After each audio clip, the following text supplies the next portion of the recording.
All right.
Hello and welcome. My name is Scarlett Tripsmith, and welcome to the Humboldt Unitarian Universalist Fellowship Service, virtual Sunday style. This service is dedicated to the rebirth of our nation with dignity, equity, and justice for all. Now, just a few housekeeping things. Today's service, you might need to adjust your volume on your computer a couple times to hear certain speakers louder than others. Please stay muted throughout the service, but keep your videos on. We'd love to see your faces. You can look around at everyone else joining us in the fellowship today by going to the upper corner and in the box grid where it says gallery view. If you click that, you'll be able to see everyone. For our joys, sorrows, and celebrations today, we ask that you utilize the chat function by going to your toolbar where it says chat, and there a white pop-up will appear. If you go down to the bottom where it says send to, options will appear, and we ask that you send your joys, sorrows, and celebrations to Suzanne Kimmel today. Please stick around after the service to be able to unmute yourselves and socialize on this platform for our virtual connection coffee hour. And without further ado, I'd like to introduce Amy Day with our chalice lighting and aspiration.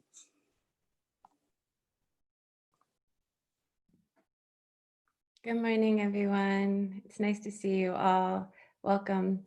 I'm happy to be here with you.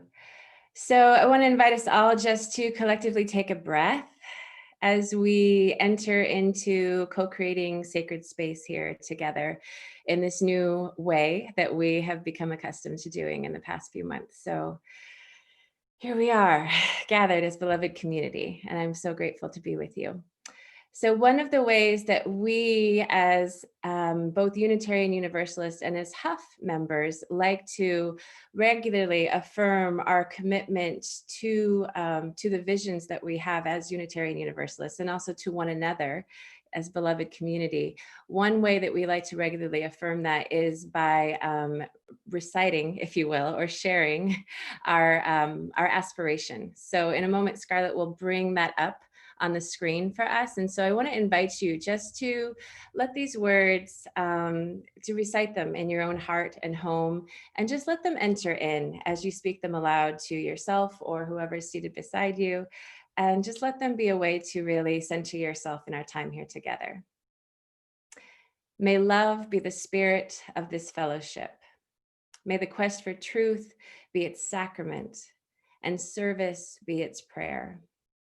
To dwell together in peace, to seek knowledge and freedom, and to help one another in fellowship. This is our aspiration. And so as we take this time to light our chalice, again, just as another sign of our commitment to one another and to our values and to embodying those, just again, want to invite you to utilize this time to settle in to sacred space. And so our chalice lighting words today come directly from our UUA website. And these are the words of J.E. Abernathy Jr., quote, "We affirm that love is our greatest purpose. Accepting one another is the truest form of faithful living. The search for truth is our constant star.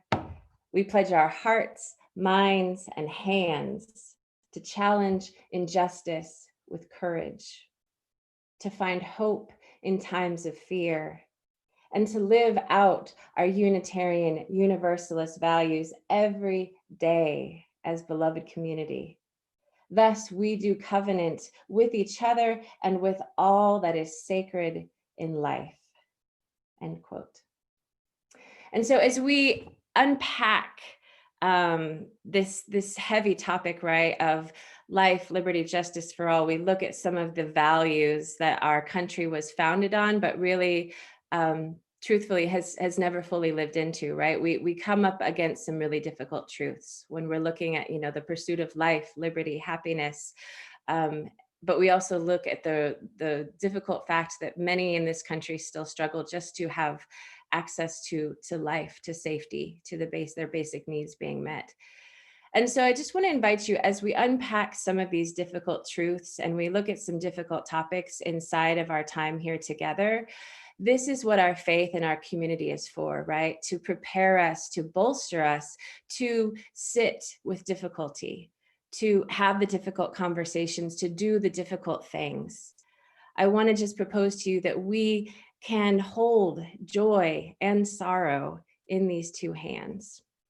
We can practice in this safe space of beloved community, confronting the reality of injustice and violence in this country, and also hold forth a vision of equity and liberation, a vision of life. And so we have a video that we wanted to just open up our time together with. And I invite you just to take this in and let it resonate here in your heart.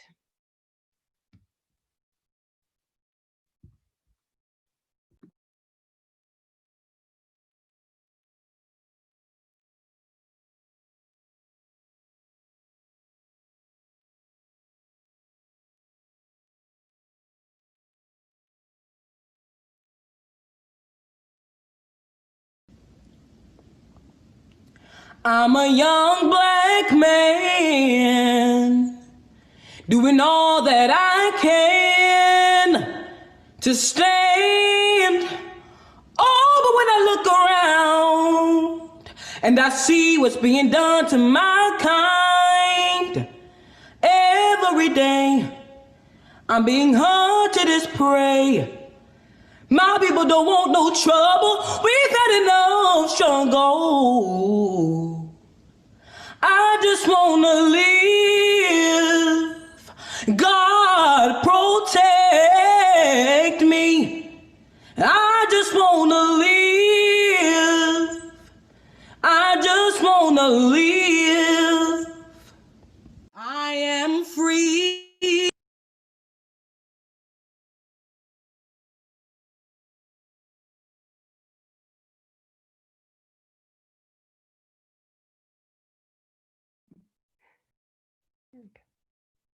Thank you. Thank you. We're now in our joys and sorrows.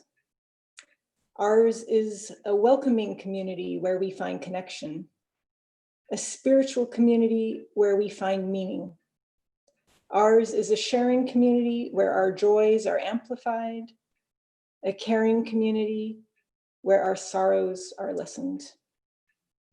We take this moment to reflect on our joys and sorrows and acknowledge the mutual support of our community.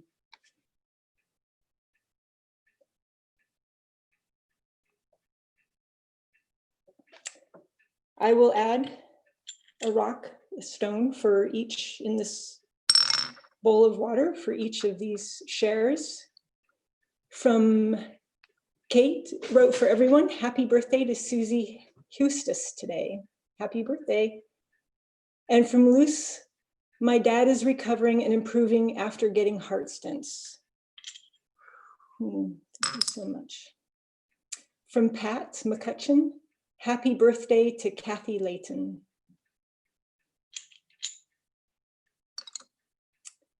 From Joanna Welch, I just got a 2020 Chevy Bolt with an $8,500 discount. Congratulations, it's wonderful. Yes, and happy birthday to Susie Hustis. Let me add to that. Are there any other celebrations or joys or sorrows to share? Seeing none, I'm going to add this shell. May we remember those who have spoken. Oh, I have another one. Just one moment. From Therese, it's Maurice. Tommy and I just celebrated our 16th anniversary. Congratulations. I'll add that shell here. I will add this stone. May we remember those who have spoken, those they have named, and those we hold in silence in our hearts. This would be.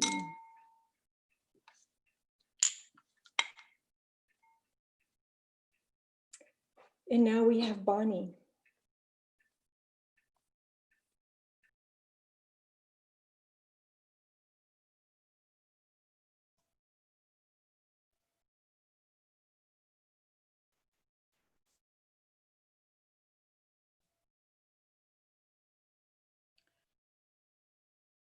I believe I'm not unmuted.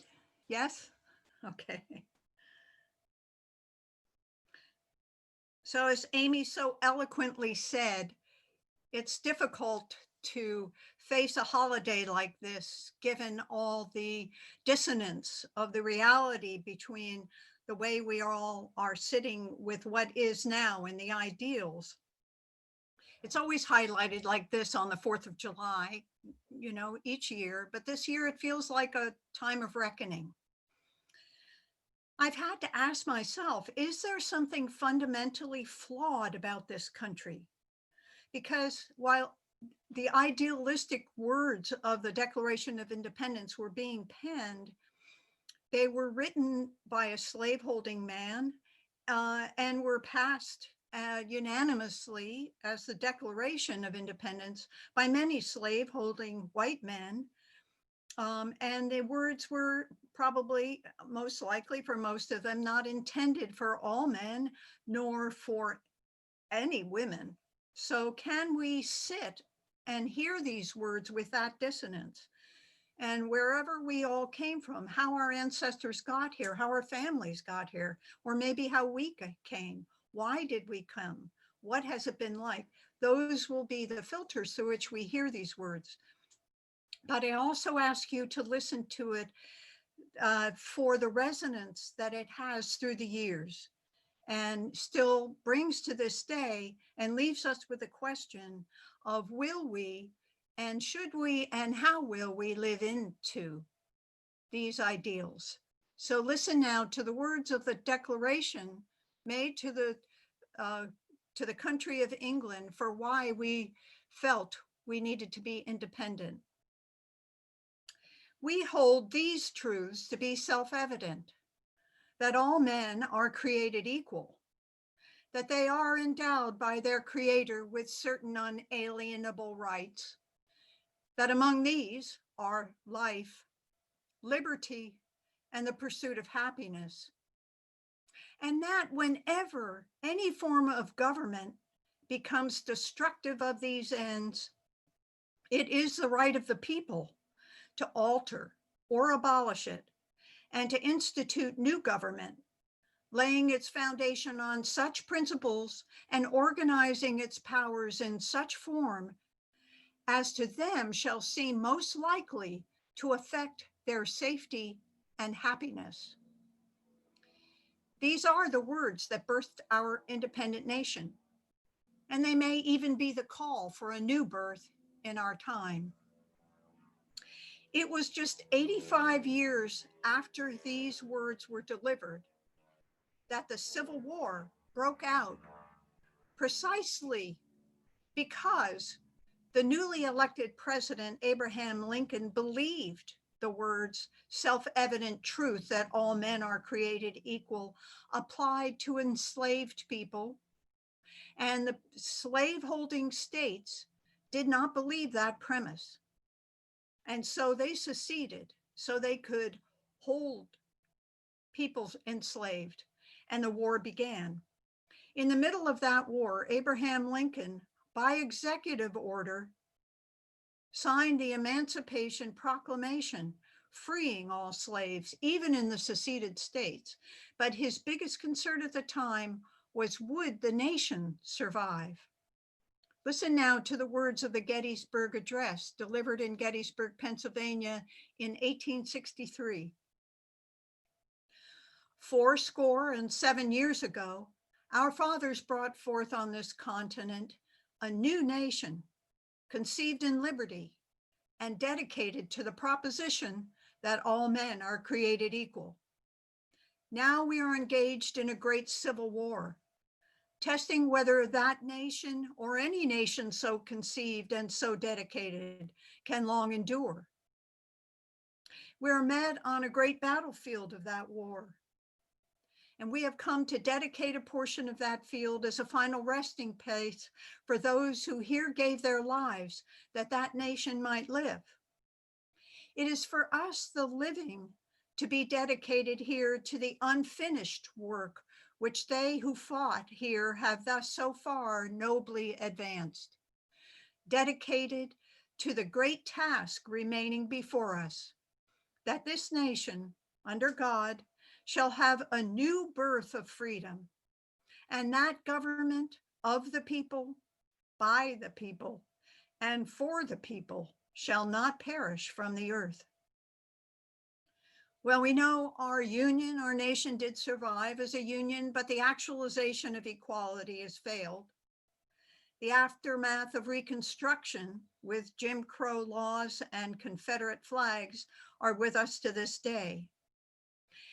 Yet, to oppress people in Europe, the fact that the United States had both achieved independence and abolished slavery was a beacon of hope. And so 3 years after the end of the Civil War, some of the people of France approached the people of the United States and offered to deliver to them, with their help, a Statue of Liberty. She holds a torch above her head with her right hand, and in her left hand carries a tablet inscribed July 4th, 1776 in Roman numerals. A broken shackle and chain lie at her feet as she walks forward, commemorating the recent national abolition of slavery. And the statue has become an icon of freedom, a symbol even of the United States itself. And from that time forward has been seen as a symbol of welcome to immigrants seeking freedom and equality.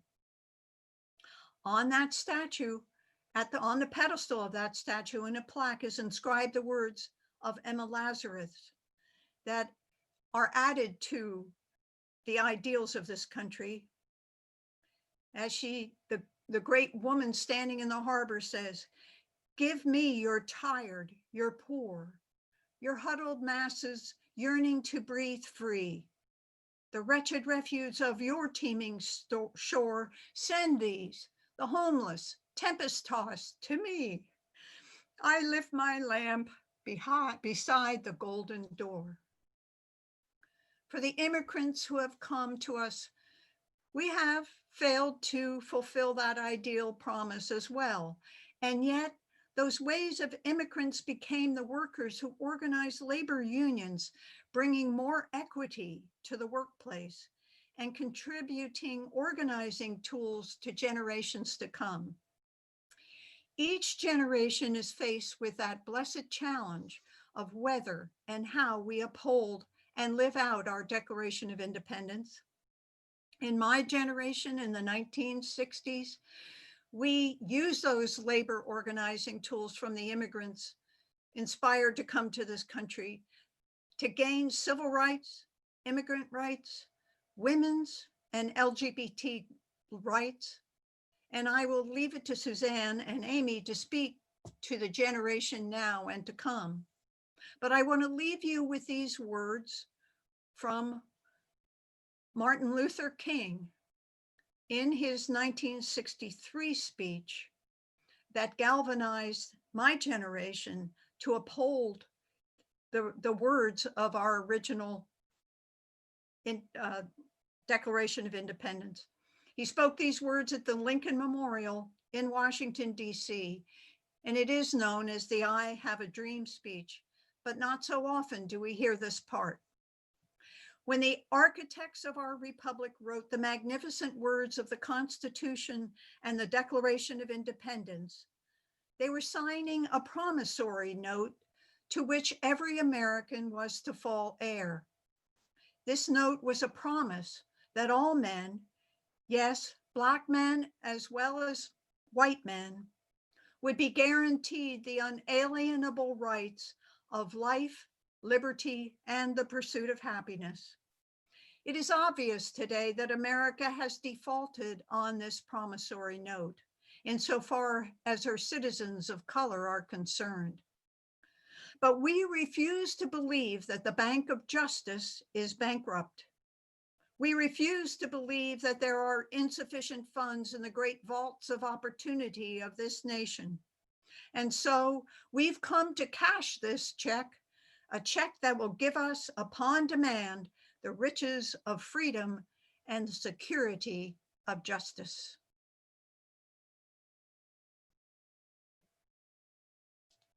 And now Suzanne will lead us in our responsive reading.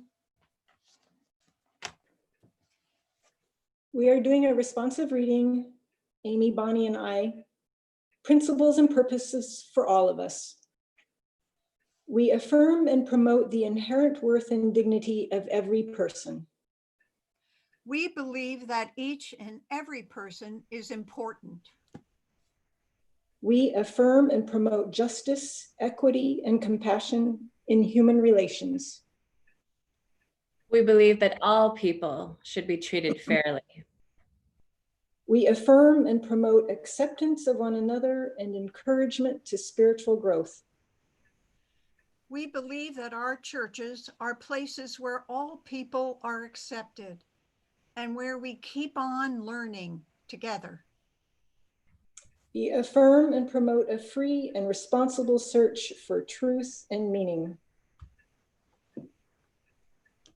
We believe that each person must be free to search what is true and right in life. We affirm and promote the right of conscience and the use of the democratic process. We believe that all people should have a voice and a vote about the things which concern them. We affirm and promote the goal of world community with peace, liberty, and justice for all. We believe that we should work for a peaceful, fair, and free world.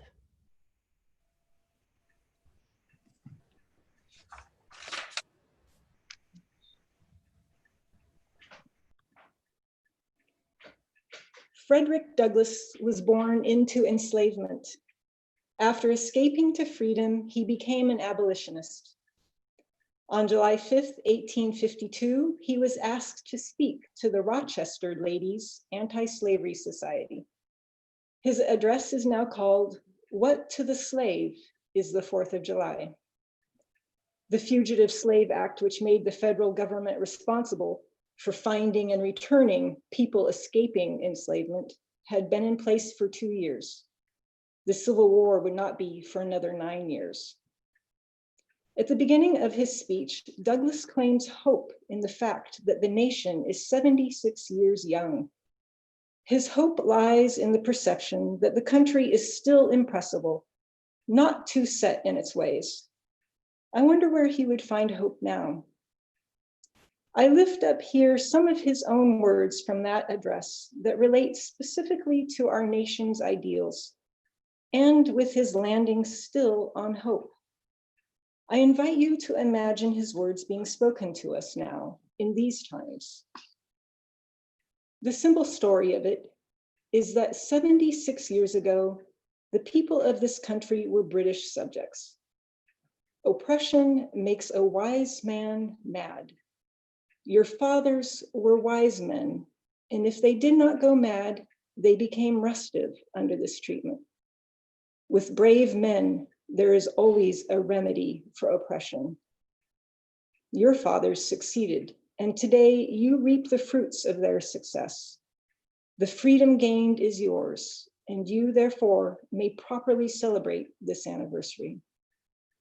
Fellow citizens, pardon me, allow me to ask, why am I called upon to speak here today? What have I, or those I represent, to do with your national independence? Are the great principles of political freedom and of natural justice embodied in that Declaration of Independence extended to us? I am not included within the pale of this glorious anniversary. Your high independence only reveals the immeasurable distance between us. The blessings in which you this day rejoice are not enjoyed in common. The rich inheritance of justice, liberty, prosperity, and independence bequeathed by your fathers is shared by you, not by me. The sunlight that brought life and healing to you has brought stripes and death to me. This 4th of July is yours, not mine. You may rejoice. I must mourn.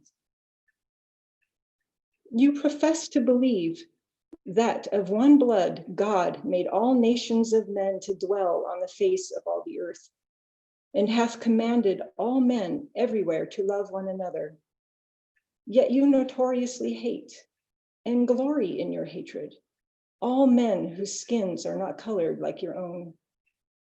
You declare before the world and are understood by the world to declare that you hold these truths to be self-evident, that all men are created equal and are endowed by their creator with certain inalienable rights, and that among these are life, liberty, and the pursuit of happiness.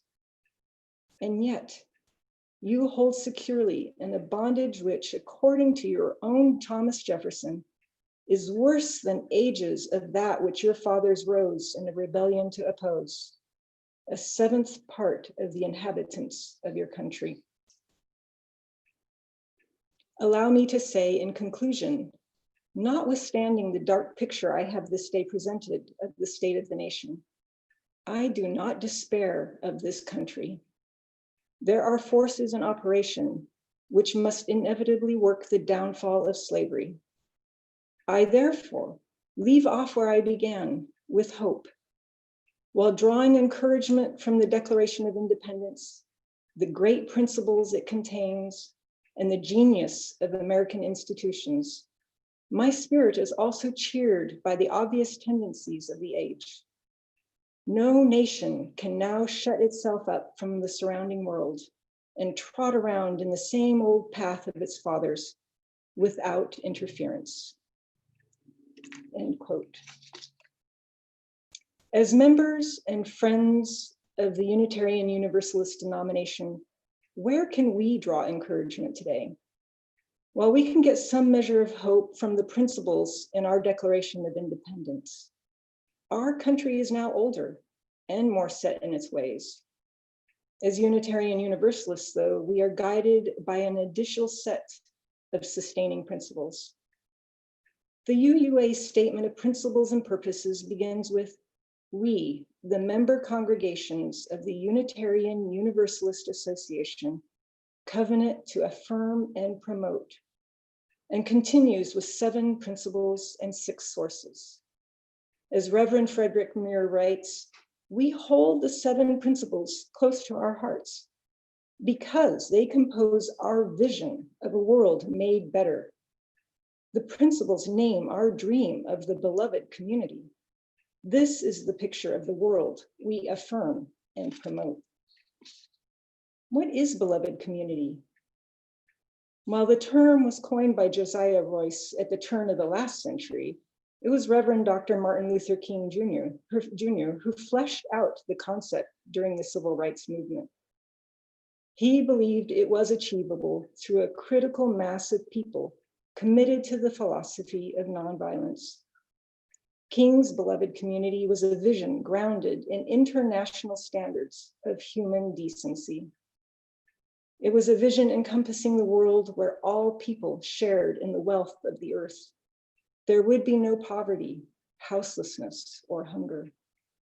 Racism, bigotry, prejudice, and discrimination would be replaced with an all-inclusive spirit of siblinghood.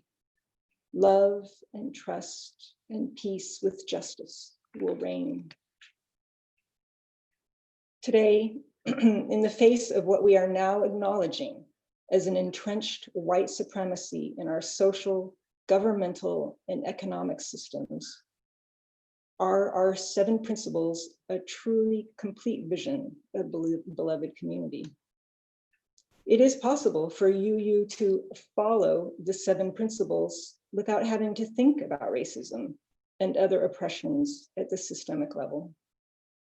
While the UUA voted to become an anti-racist, anti-oppression, multicultural organization in 1997, there has not been accountability for its progress.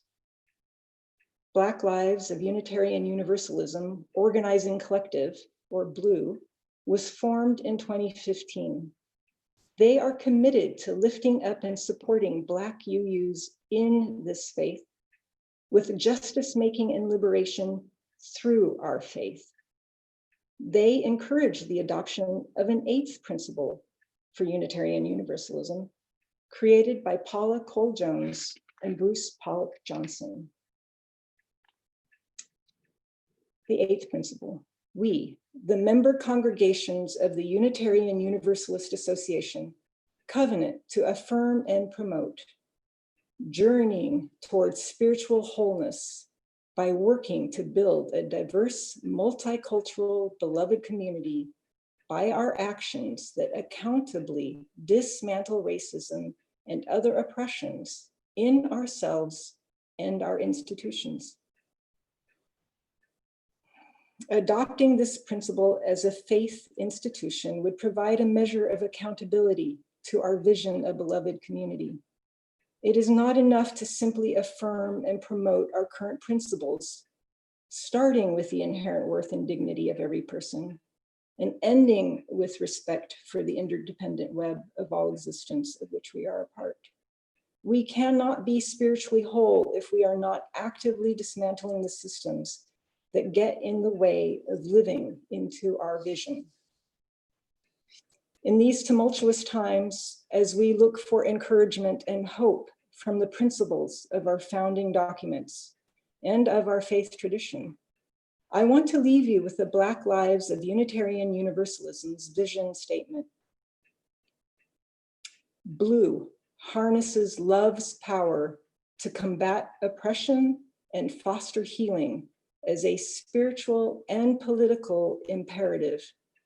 We know the power of love to be life-changing, inclusive, relational, uncomfortable, unconditional, and without end.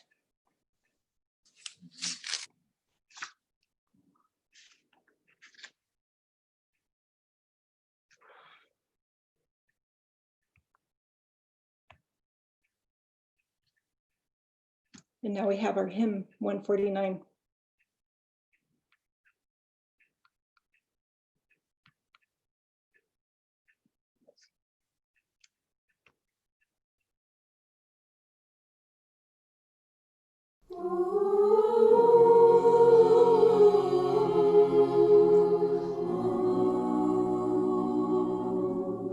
Lift every voice and sing, till earth and heaven ring, ring with the harmonies of liberty. Let our rejoicing rise, the listening skies, let it resound loud as the roar.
I want to invite us all again just to take a breath and take that in. That was an offering by Bonnie McGregor. That song is also known as the Black National Anthem. So thank you, Bonnie, for bringing that to us today. These are the words of Elena Westbrook. Quote, "Far too often, we are forced to confront the terrible things that people can do to each other. When these things happen, all we can do is come together in places like this to remind ourselves that there is still hope. There is still love. There are still good-hearted people who can look unblinking into the storm and continue to believe a calm, bright morning will come. This community is a refuge where we can keep the ember of hope alive when all the world seems intent on dousing it. And then we can use our little ember to light a beacon for the rest of the world. Our offerings each week sustain this community so we can share our small embers to light a dark world. Please give generously so that we can all together help spread that light.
So we've come to the last speaking portion of our time. And so just to preface my little time with you all, first of all, I just want to invite us all, because I know this is some big, heavy stuff. You know, we're looking at hundreds of years worth of systemic oppression and how we as mortals begin to undo this. So I want to invite you for the rest of our time together. Just one of the beauties of this platform is that we can get up and we can stretch and we can move our bodies and we can go get the water. So please, as you need to, please feel free to get up and move around and just let yourself take this in the way that feels most comfortable to you.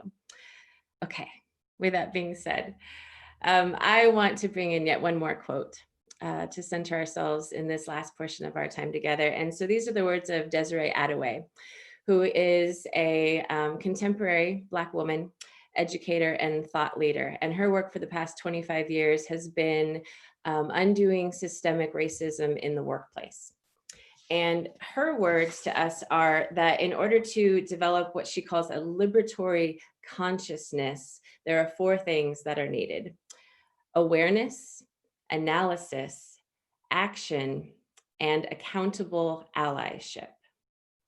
And so we have the awareness, right? There's no turning away at this moment in time from the huge systemic injustices that are in our culture. There's just, we can't go to our phones or devices or turn on the television or the radio or anything without being daily, if not hourly, confronted by the injustice in this country. There's no turning away. The veil has been ripped off. We are aware, right? And we have the analysis part, which I want to thank Bonnie and Suzanne for so beautifully steeping us in this analysis of the foundational visions of our country, but also the realities of our country, right? So we have a clear sense of where we've come from, right? Not only our ideals, but the lived experience. And within that, we have this clear vision of where we want to go. We have this beautiful vision within our UU faith of the kind of society, the kind of world, the kind of communities and cultures that we want to be embodying and be a part of, right? Which again, all sounds really, really good on paper. But how do we go from this awareness and this analysis, this beautiful vision of where we want to go, into the messy world of action and allyship? So we go from the past and we go to this glorious vision of the future. And ultimately we find ourselves right back here in the very messy present, right? Which is, any good Buddhist will tell you that's all we really have, right? This is where reality is made. So I want to open this up a little bit, just with a little story from my own life. So this might sound a little tangential, but I want to anchor it here before we open up the circle, so to speak. So a little while ago, my family and I started this weekly practice of working with the 5 love languages. And if you're unfamiliar with those, there's a little slide just for if you're a visual learner like me that Scarlett can pull up for us. And so this is the work of Dr. Gary Chapman, and he developed this idea of the 5 love languages. And as you can see, they are words of affirmation, acts of service, giving and receiving gifts, quality time, and physical touch. So thank you, Scarlett. So we started working with these as a family, basically with the idea, so the idea of the 5 love languages, I'll just say if you're unfamiliar, is that we each kind of have a specific language as individuals that we're more attuned to, right? So I'm a words person. So if you're getting love from me, it tends to come in a very, very verbal way. And that's also how I like to receive love as well. I happen to marry someone who's very much an acts of service kind of person. So, his way of expressing love in our home is to do the dishes, fold the laundry, weed the garden, right? He'll just continually offer all these things because that's just how he naturally expresses his love. And he also likes to receive it that way. So if I just say thank you to him, it doesn't land quite as well as if I actually, empty the compost or fix dinner or offer my own act of service in return. So we started working with these as a family, just with this idea that, us human beings, we're really good at talking about love. We're good from time to time at connecting with the energy and the emotion of love, but maybe we need a little practice doing enacting our love, right? And it's good to have it as a practice, because then we can build, just like we go to the gym, right? We can build this muscle, this skill set of loving one another and attuning to how one another needs to be loved and tended to in the moment. So this is a practice we started in our home, right? Just so we can kind of continually build these muscles and just improve over time the felt quality of love amongst each other. So there's the easy part, right? Starting in the home. And why do I bring this up? There's another little slide I just wanted to share with you because I think it helps just kind of point us in the next direction here. So you've probably seen some version of this before, the word revolution, right? With love highlighted. Thank you, Scarlett. And so I wanted to just share that briefly with you all, because I think we all know, right, at this moment in time, as aware, conscientious, people in this world today, we are aware that a full-scale revolution is being called for, right, in our country on so many levels, on our socioeconomic level, on our governmental. It's time, right? The people are revolting, and we're seeing that we need to completely reimagine how we do this American life.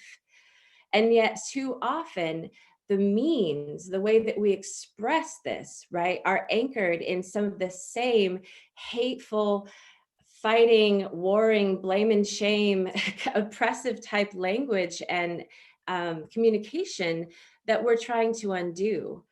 One of the things that I've thought over the last 4 years that's been really one of the many damaging things about having the current leader that we have is that the way that he communicates has kind of become, it's been normalized, right? This kind of toxic blame and shame, othering, supremacist style way of communication has become commonplace, right? And so we see in the ways that we interact online and other ways, I know I see a lot of times when someone is new to the conversation of anti-racism, right? Maybe a white woman like myself who's just kind of waking up to the reality of racism and the systems that support it in this country.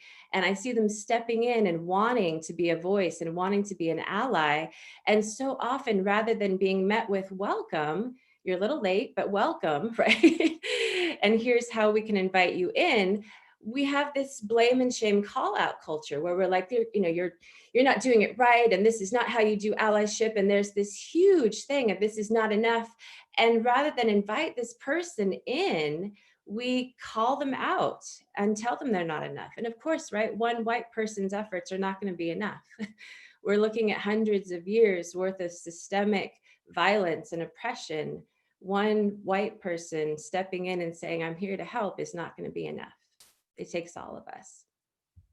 So my feeling, my belief is that for this whole-scale revolution to begin to take place, we need to move beyond that blame and shame. We need to go from calling out to inviting in. The revolution, as we've said, must start moving in the languages of love. And so what does that look like? So I want to invite you now just to shift again a little bit and to just do a little inner contemplation with me, if you will. So if you feel comfortable, if you could just go ahead and close your eyes for just a moment, in fact. And I'm going to drink some water for a sec, make myself comfortable. And so I believe, like any practice, this practice of love and inviting in and creating beloved community in all the communities that we touch must start within. So if you're sitting there either with your eyes closed or open, I want to invite you just to take a breath. Feel where your body connects with the earth. You can even begin to notice the temperature of the air upon your skin and just feel into this present moment. This body, this self. And so we begin this practice of love by turning inward and asking ourselves the question, what is mine to give? How am I to express my love? Which in the words of Cornel West, justice is what love looks like in public. So how am I to enact this love right now? Am I being called to give gifts of money, energy, physical or tangible items that I can bring to the fight? What do I have to offer? Am I being called to bring my time in the form of phone banking or sign holding or petition sharing or ordinance drafting or some form of knowledge sharing? What can I do with the gift of time that I possess? Do I have the gift of health?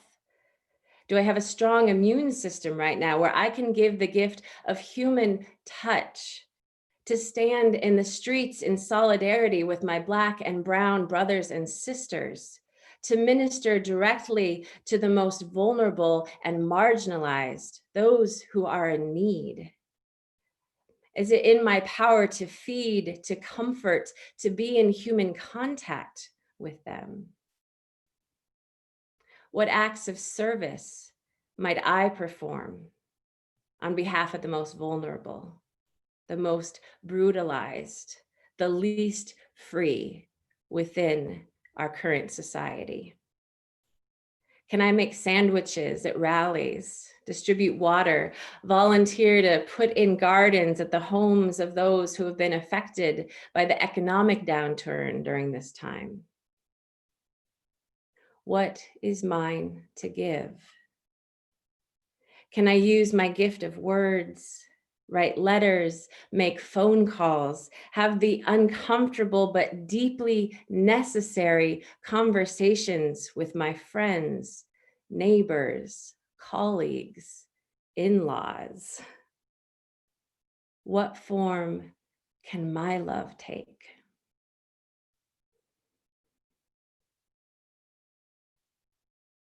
And so if your eyes are closed, I want to again just invite you to open them or just keep them open.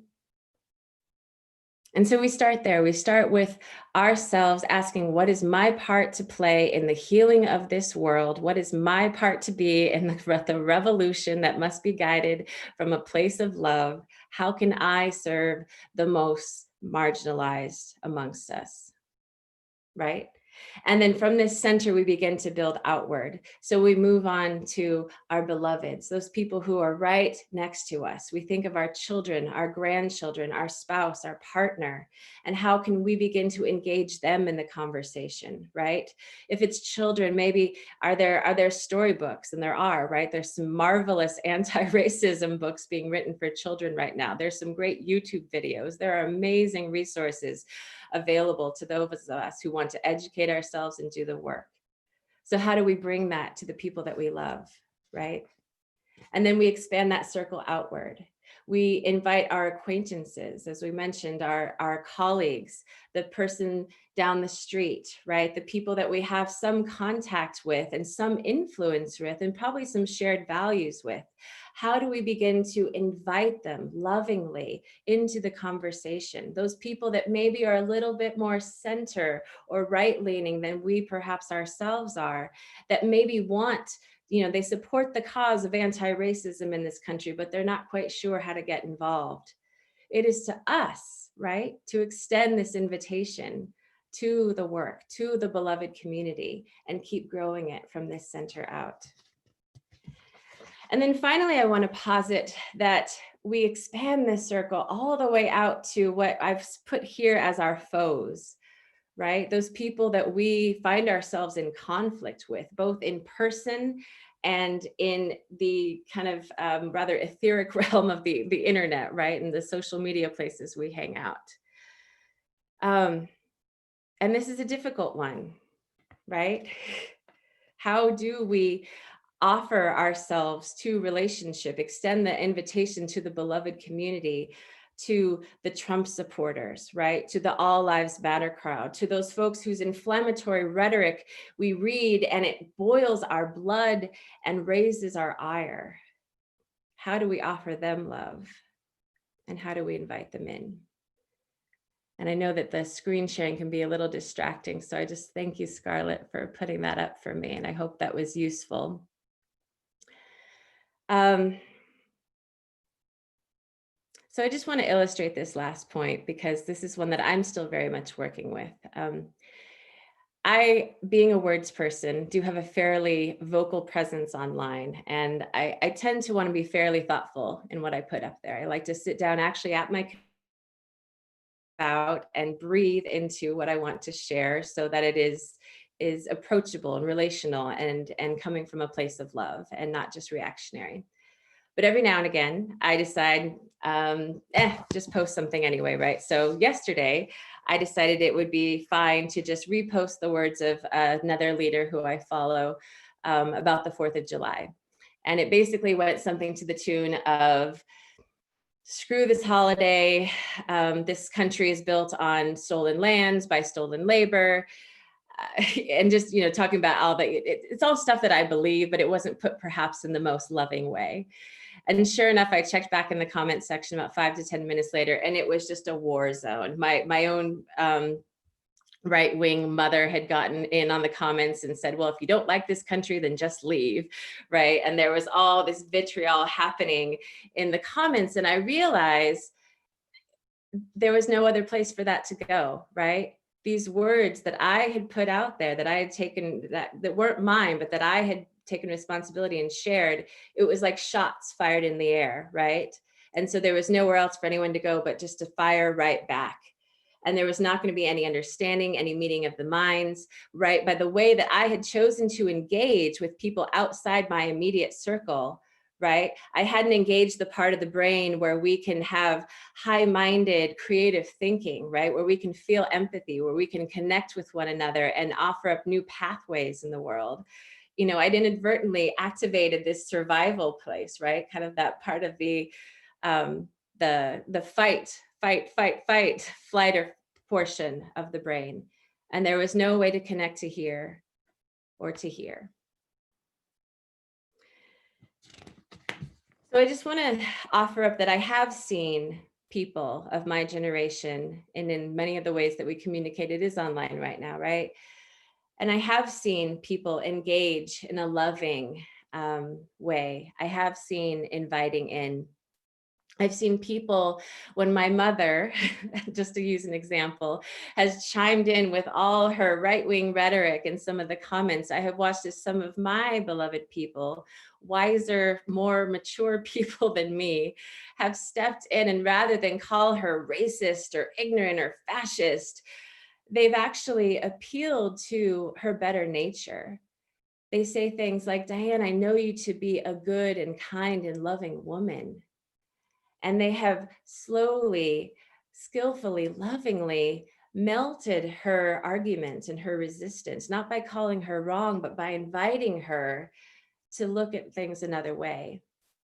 I watched the other week as my husband's Texan cousin put up something very inflammatory about, what all is this stupidity about defunding the police? And it was designed to be inflammatory. And it started off that way.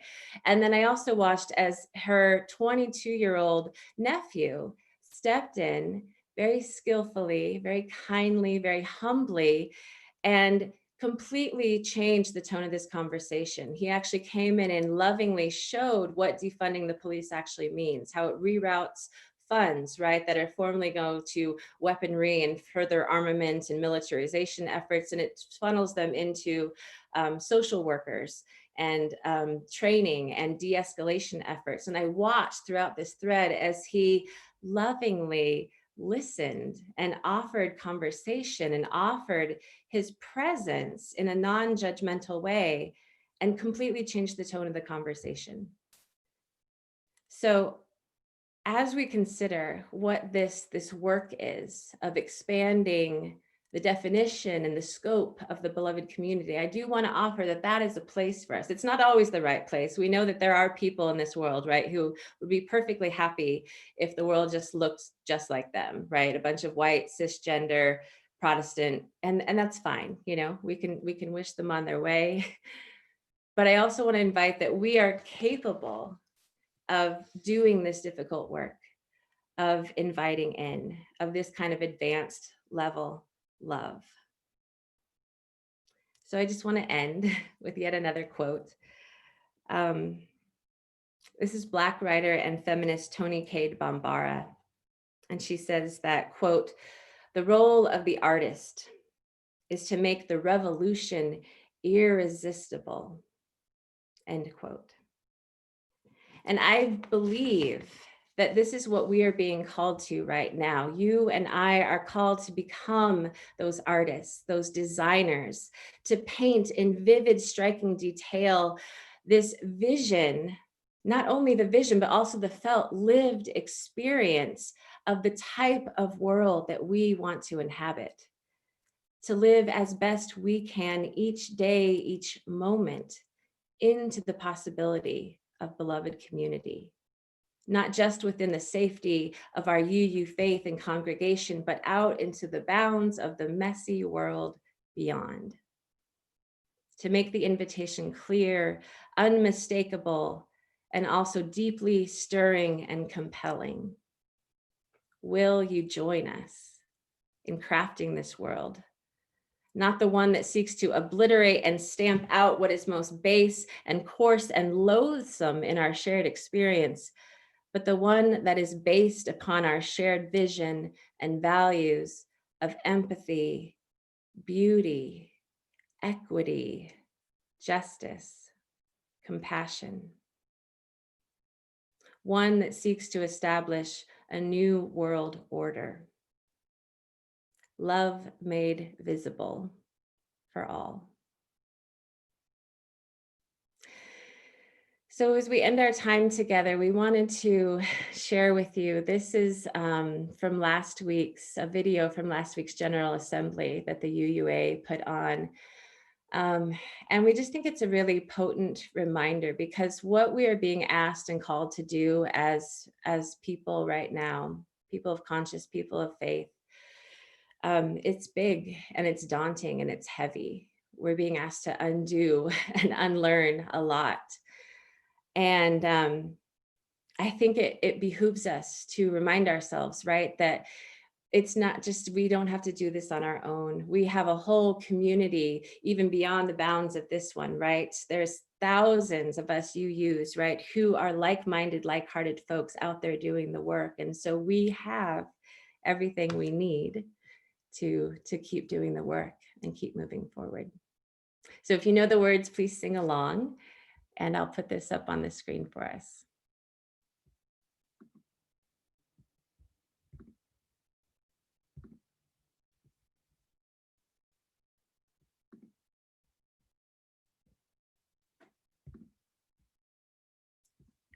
Gonna keep on. And I realized I did the thing again where I always forget that you need to hit share computer sound. So pardon me. Let's try that again. Moving forward. Keep on moving forward. Keep on moving forward. Never turning back. Never turning back. Sigamos adelante. Siempre adelante. Siempre adelante. Sin volver atrás. Sin volver atrás. Gonna keep on loving boldly. Keep on loving boldly. Keep on loving boldly. Never turning back. Never turning back. Amaremos con pasión. Siempre con pasión, siempre con pasión, sin volver atrás, sin volver atrás. Gonna reach across our borders, reach across our borders. Reach across our borders, never turning back,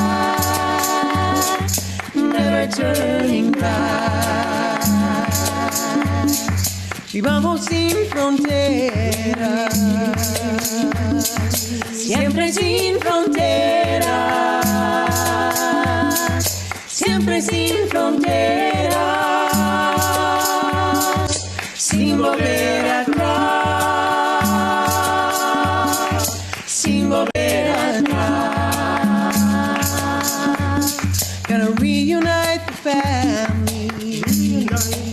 family. Reunite the family. Reunite the family. Never turning back. Oh, never turning back.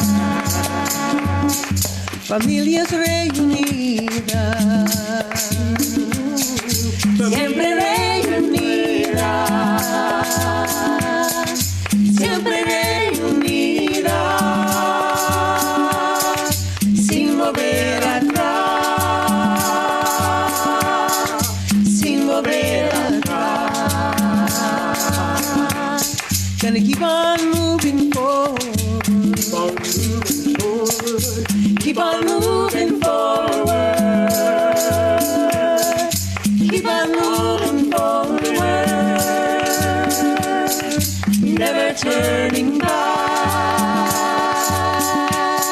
Never turning back. Never turning back. Never turning back. Never turning back. Never turning back. Peace. We love you.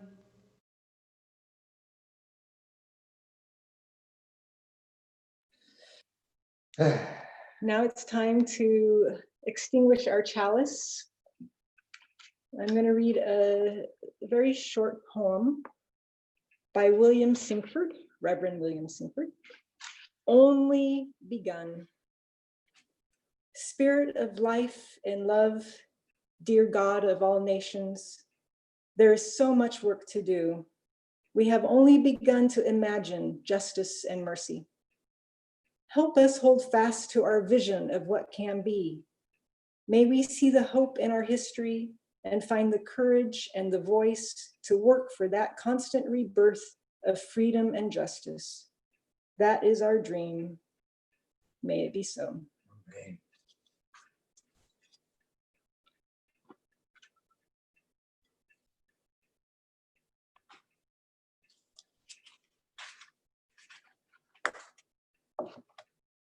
Amen. Thank you all for joining us, being here with us. This is, oh yeah, I forgot, we have our last words. Go from here in peace, go in love, shalom, salam alaikum, blessed be. Stay home, stay safe, and stay connected. Yes, please stay to chat.